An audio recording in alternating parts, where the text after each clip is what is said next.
A measles outbreak in Texas has grown to 159 cases. Texas officials said 22 people have been hospitalized. The CDC says it is now on the ground to respond. In the CDC's first public statement on the measles outbreak, it suggested vitamin A as a type of supportive care. That's right. Joining us this morning to discuss that statement is our 9 News health expert, Dr. Kohli. Dr. Kohli, great to have you back with us. Good morning, guys. All right, does measles have a treatment? Well, that's the hard thing about measles. It's a virus, and we don't have an antivirus that targets that specific infection. So really what you do is supportive treatment. You try to get them through the infection, give them fluids, and try to really minimize the risk of complications, because we know that unvaccinated individuals who get measles, they have a 20% chance of ending up in the hospital, and complications can be severe like blindness and pneumonia, even death.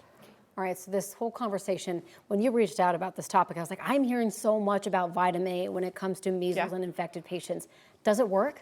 Yes, interestingly enough. So the data comes from sort of two sources, mostly around the world, not so much in the United States. But the first thing we found is that if you're vitamin A deficient, especially as a child, your risk of having more severe complications such as blindness is much higher with measles. Yes, so it's one of the preventable causes of blindness by measles is giving somebody back vitamin A.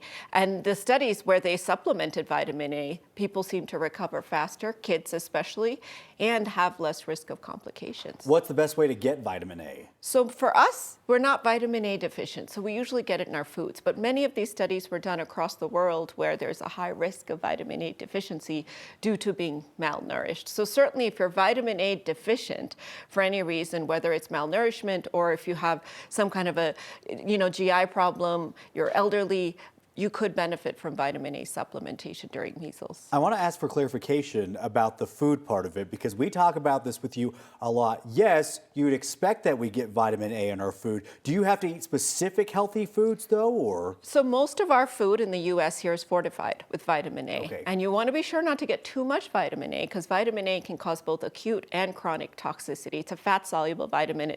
Once it gets inside our bloodstream, it sort of stays in our tissues.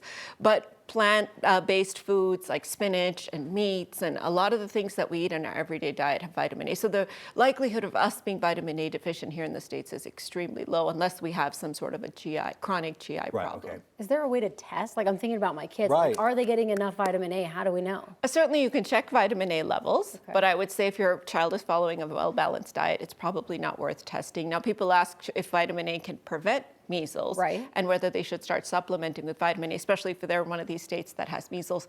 The answer is no.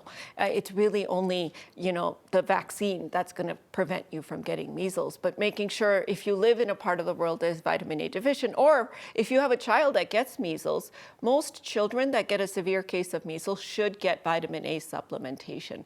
And it's a very specific dose because, again, you want to try to avoid that toxicity.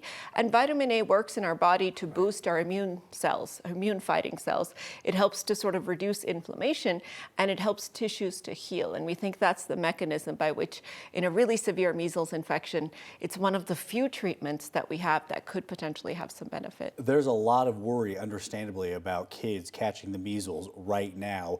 When you talk about getting those vitamin A supplements if a kid does contract the virus, is that on top of having the vaccine, or is that even a kid that maybe hasn't gotten that vaccine yet? Everyone who gets a case of measles who's a child should probably get vitamin A.